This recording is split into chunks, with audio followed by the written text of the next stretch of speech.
She got that boom boom boom boom boom boom boom boom. And now I'm in her room. Boom boom boom boom boom boom boom. She told me come back soon. Boom boom boom boom boom boom boom. We on it. Boom boom boom boom boom boom boom boom boom. Come get that boom. Boom boom boom boom boom boom.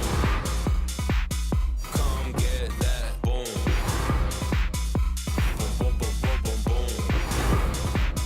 Come get that. Tossing her like enchilada. She took my whole enchilada. What you need, I got a lot of. Make her sing like la di da da, bitch. On my mama, I ain't gonna stop until I'm rich. Got that money on my body and it's split. 2K for my boots and now she tryna toss a bouquet. I dropped 2K for my suitcase and she gargled me like toothpaste. Saw that ass and I said touche. Fuck the clan unless it's Wu-Tang. Fuck your man, he just a pussy. I love Roche cider pussy.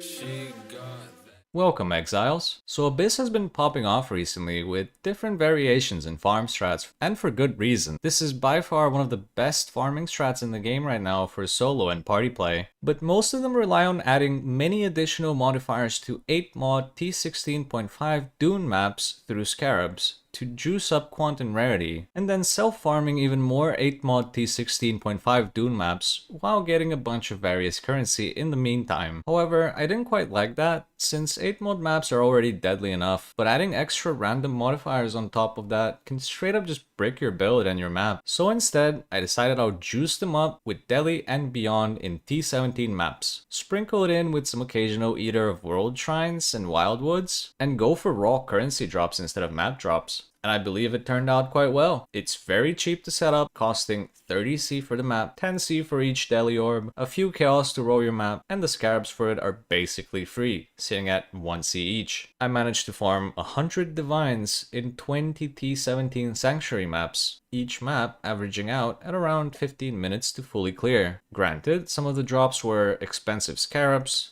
divination cards, Valdo boxes, and some of the drops were fragments from Lycia, but you get the idea. And I also didn't really bother picking up all the various bubblegum loot that dropped from each map, since that would have taken way too much time. Abyss already drops so many raw divs that it's probably better to just move on to the next map and keep fishing for more divs. By the way, this strat drops so many scarabs that you can pretty much self-farm the required scarabs for it to work. So you don't have to ever worry about them increasing in price because you won't really ever have to buy them anyway. Now, everything sounds nice and peachy so far, but there are two downsides. The first one is that you obviously need a strong character. This is an endgame strat after all. It doesn't need to be a mirror tier character, but you do need to be able to do at the very least 20% Delhi T17 maps. Otherwise, your profits will be way smaller. And the second downside is that this strategy is exclusive to spellcasters only. You absolutely need the spellcaster mastery that grants 25% chance to automatically open nearby chests when you cast a spell. Without it, you have to click hundreds of Abyss Hoard chests per map and you'll probably lose your mind.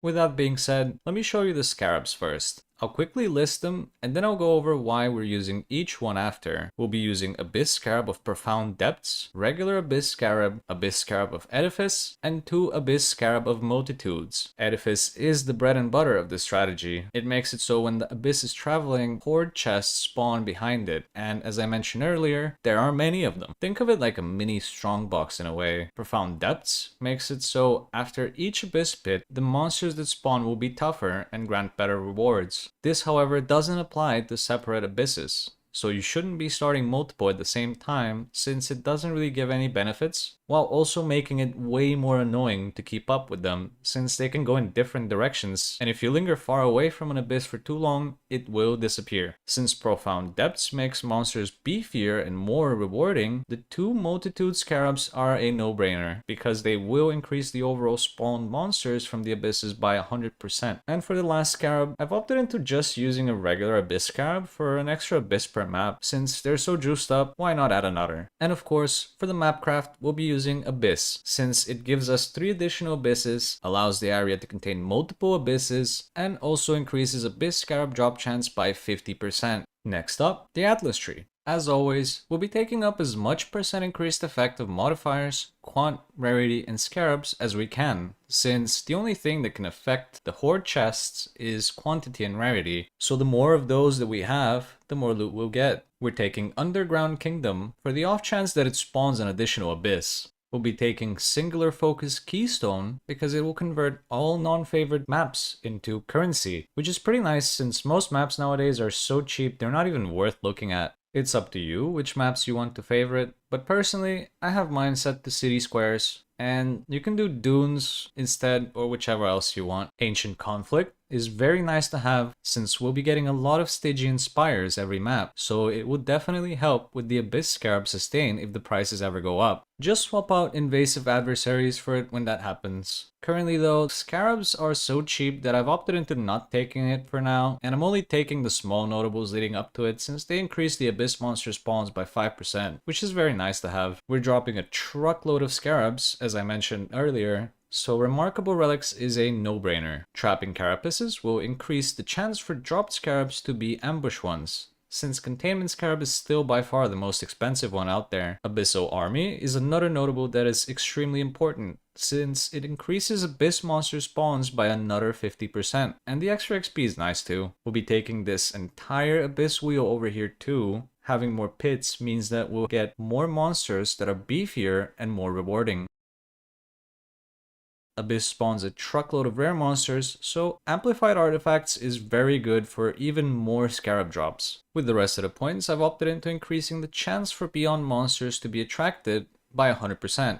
Since we're also going to be comboing Deli on top of Abyss, so we'll be getting a crazy amount of monsters every time we pop one open. We'll be taking Pale Clarion, because that'll make Beyond monsters that are followers of Baydat drop 30% more currency, and also it increases the chance that monsters will be followers of Baydat by 100%. And last but not least, we'll be taking the Endless Tide Keystone. This will make it so Beyond bosses can't spawn, but that is a good thing, since if a Beyond boss spawns, no more Beyond monsters can spawn after it, which is bad. We have so many monsters already, so why not fully utilize Beyond as well? Lastly, I want to talk a little bit about maps. I'm running this strategy on T17 Sanctuaries, but that is mostly because it's my personal preference. I do try and kill Lycia in every map since she does contribute a good amount to the overall loot, but you can run this in any other T17 or T16.5 map as well. There aren't any specific map mods that you must avoid, but we do have to try and aim for as much quantity as possible, as well as at least a minimum of either 126% more currency or 100% more Scarabs on the maps.